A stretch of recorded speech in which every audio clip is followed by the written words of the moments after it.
Bismillahirrahmanirrahim. Assalamualaikum warahmatullahi wabarakatuh. Alhamdulillahi rabbil alamin. Wassalatu wassalamu ala nabiyil mursalin sayyidina Muhammadin sallallahu alaihi wasallam wa ala alihi wa ashabihi wa ala tabi'in wa man ittaba'ahum ila yaumiddin, amma ba'du. Para pencinta Al-Quran, ada seorang sahabat yang mulia yang dianugerahkan kepadanya Al-Quran dan dianugerahkan kepadanya keimanan, dianugerahkan kepadanya suara yang indah. Bahkan Nabi memujinya, "Ya Aba Musa, laqad u'tita mizmaran min mazamiri ali Dawud." Namanya Abu Musa Al-Ash'ari radhiyallahu anhu. Kata Rasulullah SAW, "Wahai Abu Musa, engkau sungguh benar-benar telah diberikan seruling dari seruling-seruling keluarga Daud." Jadi suaranya sangat indah sekali. Nah, sahabat ini berkata bahwa Rasulullah SAW bersabda, "Mathalul mu'min alladhi yaqra'ul Qur'an mathalul utrujah." Perumpamaan orang mukmin, orang yang keimanannya kokoh, mantap di dalam dadanya itu, dan dia membaca Al-Quran seperti utrujah. Jadi utrujah itu adalah sejenis jeruk yang, kata Rasul, rihuha thayyib, baunya itu baik, baunya wangi, wa ta'muha thayyib, dan rasanya juga baik, rasanya juga manis, rasanya enak. Mathalul mu'min alladhi la yaqra'ul Qur'an mathalut tamrah, dan perumpamaan seorang mukmin, orang yang imannya kokoh di dalam dadanya dan dia tidak membaca Al-Quran, mathalut tamrah, seperti at-tamrah,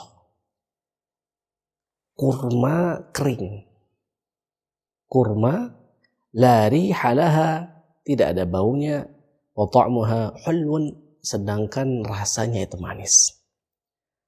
Wa mathalul munafiq alladhi yaqra'ul Qur'an mathal rayhanah, perumpamaan orang munafik yang dia membaca Al-Quran itu seperti rayhanah, seperti bunga rayhanah, rihuha thayyib wa ta'muha murrun. Rihuha thayyib, rihuha thayyib, wangi, sedangkan ta'muha murrun, rasanya itu pahit. Wa mathalul munafiq alladhi la yaqra'ul Qur'an kamathalil hanzalah, dan perumpamaan orang munafik, orang yang menampakkan keimanan tetapi di dalam dadanya itu menyimpan kekufuran, menyimpan kebohongan, maka dia seperti hanzalah. Dia tidak membaca Al-Quran, dia seperti hanzalah, sebuah buah yang, kata Rasul, laisa laha rihun, tidak punya bau, wa ta'muha murrun, dan rasanya itu pahit. Rawahul Bukhari wa Muslim, diriwayatkan oleh Imam Al-Bukhari dan Imam Muslim. Para pencinta Al-Quran, kalau kita lihat orang yang keimanannya mantap, dia memiliki rasa yang manis. Orang yang membaca Al-Quran, dia memiliki wangi yang harum. Maka keimanan itu adalah rasa, mendatangkan rasa, rasa yang nikmat, rasa yang manis. Maka orang dengan keimanan yang kokoh di dalam dadanya, dia dapat menahan rasa sakit walaupun kepalanya itu digergaji terbelah dua, kata Rasulullah SAW. Ada seorang sahabat, Khabbab bin Al-Arat, yang penderitaannya itu sangat terkenal sekali.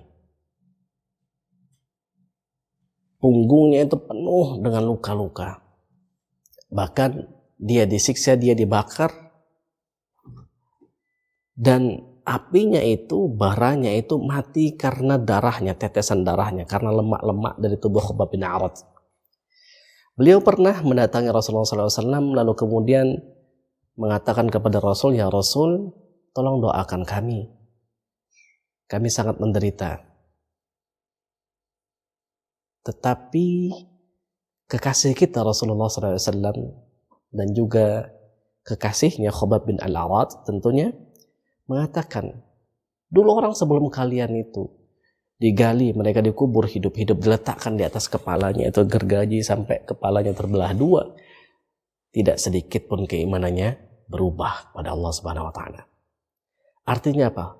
Keimanan ini merupakan sesuatu yang sangat manis, sesuatu yang sangat lezat, yang apabila keimanan itu mantap kokoh di dalam dada seseorang, dia tidak akan merasakan lagi kepahitan-kepahitan perjuangan, kepahitan-kepahitan ujian tidak akan dirasakan lagi. Tetapi kenapa banyak orang yang kemudian tidak merasakan manisnya iman ini? Karena sama seperti kita, gula itu rasanya sangat manis. Tetapi jika kita sedang sakit, makanan-makanan yang lezat pun, makanan-makanan yang manis pun tidak akan terasa nikmat di lisan kita. Karena Allah Subhanahu wa taala mencabut nikmat terasa yang dihasilkan oleh lisan kita. Maka ketika hati itu sakit, dia tidak akan bisa merasakan manisnya iman, nikmatnya iman. Maka kata Rasulullah SAW, 3 hal yang jika itu ada di dalam diri seseorang, dia akan merasakan manisnya iman. Dia mencintai Allah, mencintai Rasulnya, melebihi dari apapun juga. Melebihi dari cinta dia kepada orang tuanya, kepada anaknya, kepada hartanya, bahkan kepada dirinya sendiri. Lalu dia tidak mencintai seseorang kecuali dia cintai karena Allah. Dan dia benci untuk dikembalikan, kembali dia ke dalam kekufuran itu sangat benci sekali dia. Sama seperti bencinya dia dimasukkan ke dalam neraka. Jadi dia tidak mau sama sekali kembali kepada kekufuran, kembali kepada kemaksiatan, kembali kepada kedurhakaan, dia tidak mau. Sama seperti dia tidak mau dicelupkan, dimasukkan ke dalam neraka. Nah, para pencinta Al-Quran, yang kedua kalau kita perhatikan dari hadis ini, setiap yang membaca Al-Quran mengeluarkan bau yang wangi, semisal utrujah dan royhanah. Utrujah memiliki bau yang harum, royhanah juga memiliki bau yang harum. Maka kata Rasulullah SAW, orang yang di dalam dadanya itu ada Al-Quran dan dia bangun pada malam hari, dia akan menyebarkan kewangian, dia akan menyebarkan keharuman pada sekitarnya. Sedangkan orang yang ada di dalam dadanya Al-Quran dan dia tidak bangun pada malam hari itu seperti minyak wangi yang disimpan dalam sebuah wadah dan wadahnya itu tidak terbuka. Jadi sebenarnya dia menyimpan kewangian tetapi wangi tersebut tidak menyebar. Maka para pencinta Al-Quran yang dirahmati Allah Subhanahu wa taala, dada kita ini sama sebenarnya seperti barang-barang yang lainnya. Sama seperti bapak kita Adam alaihissalam, tatkala sebelum ditiupkan Allah Subhanahu wa taala ruhnya ke dalam dirinya, dia hanyalah ciptaan-ciptaan Allah Subhanahu wa taala sebagaimana yang lainnya. Di sana tidak ada kemuliaan. Lalu sampai kata Allah, fa idza sawaituhu wa nafakhtu fihi birruhi faq'u lahu sajidin. Setelah aku sempurnakan dan kemudian aku tiupkan ke dalamnya itu ruhku, faq'u lahu sajidin. Maka sujudlah kalian semua.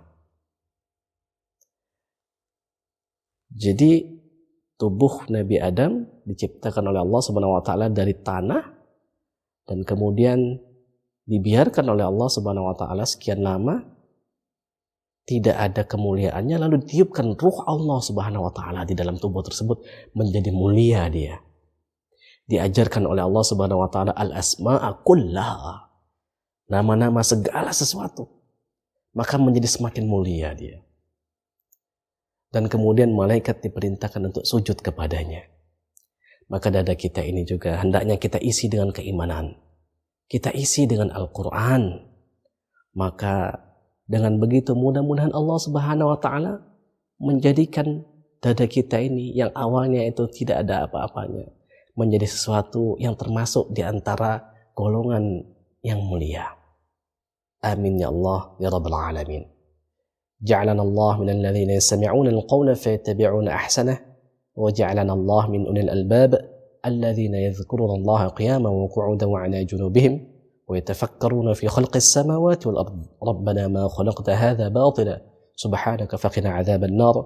وجعلنا الله من الذين قيل لهم يا أيتها النفس المطمئنة ارجعي إلى ربك راضية مرضية فادخلي في عبادي وادخلي جنتي وجعلنا الله من أهل القرآن الذين هم أهله وخاصته بارك الله فيكم.